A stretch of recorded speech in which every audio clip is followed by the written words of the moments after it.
Hortense here threatened Isabel that she was going to reveal a secret affair that didn't exist if she didn't get paid off from the company. Hortense asked for 1 year's salary after previously resigning. There were a number of issues between Isabel and Hortense. Isabel received a number of complaints about Hortense and the amount of time that she was spending away from her desk and taking her mobile phone with her. She continually spent time away from her desk, as you'll see here. During an external meeting that lasted 3 hours, she left the room 3 times taking her phone with her. One of those times she was gone for 15 to 20 minutes. As Isabel had already had complaints about this, she brought up the issue with Hortense. And she said without going into detail, she always needed to go to the toilet frequently. Isabel did ask if she had a medical condition, and Hortense said that she didn't have anything diagnosed. This company operated flexi time, so Isabel had been regularly monitoring the situation, and there were absences of 20 to 50 minutes on several days. But the conversation with HR, that in their policy it did state that you could lose your right to flexi time, so they agreed that she would have her flexi time suspended for 3 months. There was then an issue with travel, and Hortense had an issue with accounts. She reportedly was quite rude to them, and that was reported to Isabel. Isabel then had another meeting with Hortense, and she said that she was feeling stressed at work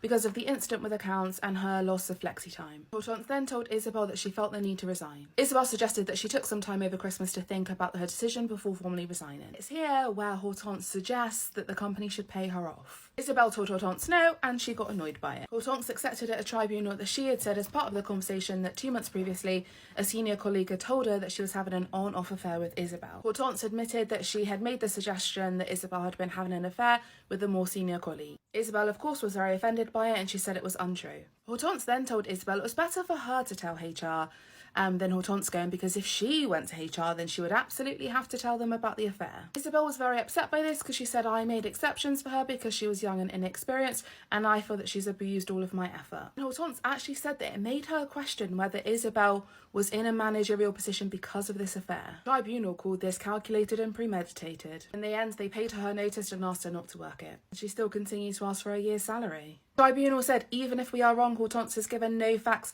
from which we could conclude that any of the acts were done because of her age, and no facts for her disability discrimination either. So she lost.